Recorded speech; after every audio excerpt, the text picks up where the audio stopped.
Bonjour, bonjour et bienvenue pour une nouvelle vidéo, update lecture. Et oui, encore, comme je vous l'ai dit, j'avais accumulé une certaine quantité de livres lus, parce que ça fait un petit bout de temps que j'ai pas fait de vidéo aussi.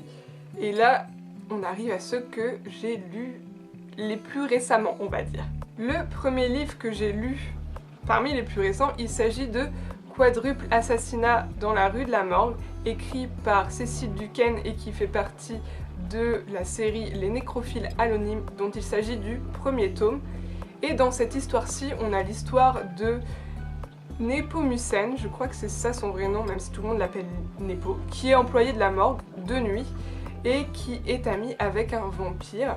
Un beau soir, il arrive pour travailler et 4 morts. Comme dit le titre, il y a eu un quadruple assassinat parmi les employés de la morgue.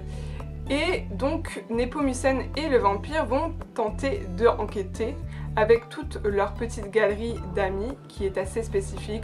On a par exemple un vieux monsieur qui est fan de l'embaumement et un ancien chasseur de primes et pirates qui est loup-garou. Donc tout ce petit monde va essayer d'enquêter sur ce meurtre. La première chose qui m'a saisie quand j'ai commencé ce roman, c'est que je ne savais pas du tout à quelle époque je me trouvais. Je savais pas si j'étais actuelle, si c'était un univers parallèle. J'étais un peu perdue, c'était un peu confus dès les premières pages. Mais ensuite j'ai bien compris que, au final, même si le personnage principal s'appelle Nepomucène, il vit dans notre époque actuelle.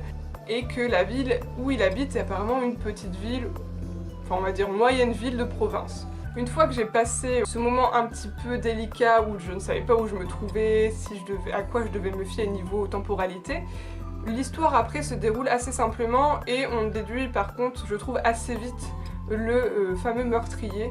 J'ai pas tant été surpris que ça. L'histoire est très rapide. Il s'agit d'un e-book de la collection Snark de chez Bragelonne. Et souvent ils sont assez courts. Je pensais en m'y embarquant que ce serait très drôle, que ce serait à mourir de rire, que ce serait vraiment très décalé niveau autodérision. Juste en lisant le titre, je m'étais dit ça, puis avec le nom des personnages. Mais au final, c'est pas tant rigolo. Je trouve que l'on perd beaucoup de temps dans les artoiements de Nepomucène, c'est-à-dire qu'il se plaint beaucoup. Il est assez souvent jaloux de la relation que son vampire a avec les autres, patati patata, enfin bref, il se prend souvent la tête. J'ai l'impression d'avoir une fille en fait, et non un homme, parce qu'honnêtement, j'ai l'impression de lire une jeune fille, voilà c'est ça, c'est même pas une fille, c'est une jeune fille en fleurs de 16 ans. Voilà, c'est la même chose, quand on lit ce genre de roman young adulte, vous voyez ce que pense la jeune fille qui est très agaçant, et bah c'est un peu ça pour lui. Donc ça m'a un peu agacée et je trouvais que ça prenait le pas sur finalement l'enquête et l'action. Parce qu'honnêtement, niveau action, c'était pas hyper fou, ils se sont battus 2 fois je crois, puis c'était fini.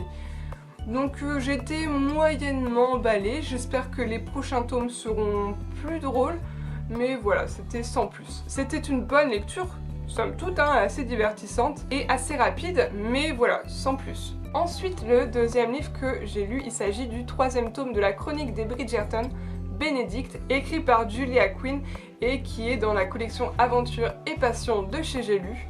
Donc dans cette histoire-ci, on poursuit la petite série des Bridgerton. Pour rappel, le premier tome portait sur Daphné et le duc. Donc Daphné et le duc de Hastings, si je me souviens bien. Ils avaient décidé de fomenter un petit plan pour que l'un et l'autre n'aient pas à se marier. Bon, au final, comme toute petite comédie romantique de la Régence, ben, ils ont fini ensemble, forcément. Et là, on suit tous les personnages de la grande famille des Bridgerton, puisqu'ils sont 8 enfants. Et on a l'histoire de Bénédicte, qui est le second frère aîné. Bénédicte est tombé amoureux un beau jour d'une jeune fille qu'il a rencontrée à un bal masqué. Il ne sait pas qui elle est, et il cherche à la retrouver. De son côté, la jeune fille mystérieuse, elle s'appelle Sophie et elle est domestique en fait pour une famille dont elle faisait partie à la base puisqu'elle était la bâtarde du duc. Et à la suite de la mort de ce dernier, eh ben, sa belle-mère l'a employée comme domestique. Elle a décidé un beau jour de participer à un bal masqué. Et c'est à ce moment-là qu'elle a rencontré Bénédicte et attirance réciproque. Donc si l'histoire vous fait penser à quelque chose, forcément il s'agit d'une redite du conte de Cendrillon et moi j'ai beaucoup aimé. Vous le savez très bien que j'aime la chronique des Bridgerton comme série, j'aime la famille Bridgerton et là on retrouve encore une fois toute la petite famille, tous les frères et sœurs et forcément les petits encarts de Lady Whistledown qui est la fameuse commère de Londres. On ne sait toujours pas qui est cette fameuse commère, même si elle semble proche de la famille Bridgerton et ça j'ai vraiment hâte de savoir au final qui elle est. Pour ce qui concerne l'histoire, comme il s'agit de la redite du conte de Cendrillon, je vais pas en dire plus, hein. C'est mignon, c'est sympathique, c'est pas non plus ouf, hein. Moi c'est juste parce que j'adore cette série, c'est mon petit moment de détente, ma petite lecture cocon.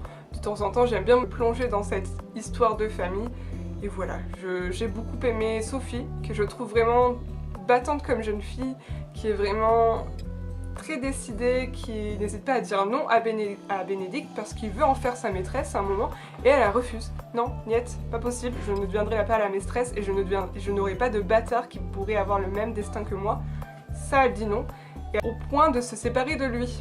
Et ça, j'ai vraiment beaucoup aimé, c'est une jeune femme qui ne revient pas sur ses décisions. Et Bénédicte, je l'avais déjà beaucoup aimé dans les tomes précédents et là, ça confirme mon attachement pour lui, même si je pense que le prochain tome où il s'agit de Colin comme protagoniste, je vais beaucoup aimer. Parce que là, on a le bout en train de la famille et je suis sûre que ça va faire des petites étincelles. Donc, en bref, vous l'aurez compris, c'était une petite lecture cocon bien sympathique que j'ai beaucoup aimée. Mais voilà, c'est pas non plus ouf et on connaît l'histoire de Cendrillon, donc forcément on sait comment ça se termine. Ensuite, le dernier livre que j'ai lu, il s'agit d'un des achats que j'ai fait à Livre Paris. Il s'agit de Thérapie du crime, écrit à 4 mains par Maxime Gillot et Sophie Jomain. Ce livre est publié chez Pygmalion. Dans cette histoire-ci, on a l'histoire de Alice Rivière, qui est une psychologue. Elle est sollicitée par la police et notamment le lieutenant Xavier Capel suite à une série d'assassinats où apparemment l'un de ses patients est mêlé, sauf que bien sûr Xavier Capel, c'est l'ancien amour de jeunesse de Alice et que entre les deux ça s'est mal fini, donc ça va être assez dur de collaborer. Vous savez bien que j'aime tous les livres de Sophie Jomain, que je suis à fond, et celui-ci ne fait pas exception. J'ai vraiment beaucoup apprécié l'histoire, j'ai vraiment beaucoup apprécié l'enquête parce que l'enquête est quand même assez présente, elle est là tout le long, on a peu de scènes de romance, c'est assez rigolo parce que Xavier et Alice s'envoient des pics tout le temps et ça j'ai bien aimé ce petit jeu de ping-pong entre eux. J'ai été à fond dans l'enquête parce qu'on cherche à savoir comment ils vont piéger la personne parce que le patient est soupçonné depuis le début mais c'est de savoir comment ils vont le piéger, comment ils vont parvenir à montrer sa culpabilité qui est intéressant, puis on a des rebondissements, franchement il y a de l'action, il y a tout, un petit peu d'amour pour les romantiques comme moi. Et puis on voit bien les deux styles d'écriture, c'est-à-dire qu'on a certains passages qui sont du point de vue d'Alice, qui je pense ont dû être écrits par Sophie, et les autres passages du point de vue de Xavier qui ont je pense été écrits par Maxime. Je ne vais pas m'avancer, je n'ai pas posé la question à l'auteur, donc je pense, je n'en suis pas sûre. Après, je pense qu'ils ont quand même lu les passages de l'un et de l'autre, ils ont corrigé à leur façon. Mais quand Xavier parle ou pense, on retrouve, je pense, une sacrée masculinité. Voilà, ça me fait pas l'effet que parfois on a dans les romances où c'est une auteure féminine qui décrit les pensées d'un homme. Là, j'avais l'impression que c'était vraiment d'un homme à un homme. Donc ça me plaisait pas mal et je trouve que les deux personnages sont vraiment attachants. La fin du roman laisse présager peut-être une série et je l'espère vraiment parce qu'on pourrait vraiment s'y attacher. Quand j'ai lu ce livre, je n'ai pas pu m'empêcher de penser à toutes les séries policières que l'on peut avoir sur la 2 qui sont françaises et c'est exactement ça. Je voyais très bien les personnages dans une série France 2 où il y a cette espèce de alchimie un petit peu sexuelle entre les deux mais où ils s'envoient des pics et ça fait très série TV pour moi et ça c'est vraiment appréciable. On pourrait vraiment voir ça là à la télé et ça me fait bien plaisir. J'espère qu'il y aura une suite, mais je ne suis pas sûre à 100%. Et le dernier point que j'ai vraiment aimé, c'est que les deux personnages sont déjà bien avancés dans leur vie. C'est-à-dire qu'ils ont à peu près 35-40. Ils sont déjà tous les deux parents, l'un est divorcé, l'autre a déjà été avec d'autres hommes et est séparé du papa de son enfant.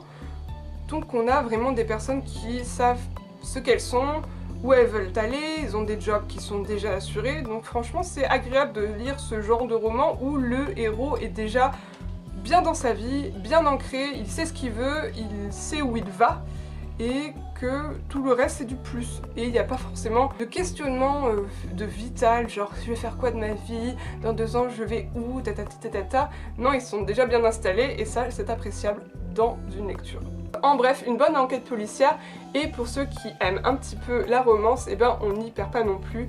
C'est vraiment agréable, ça se lit très très vite et c'est vraiment très drôle. Voilà pour les 3 dernières lectures que j'ai faites. Si jamais vous avez lu un de ces livres, n'hésitez pas à me dire ce que vous en avez pensé en commentaire. Si jamais vous avez des suggestions de lecture un petit peu similaires, ben n'hésitez pas à m'en faire part également en commentaire. Et moi je vous dis à bientôt dans une prochaine vidéo et bisous bisous.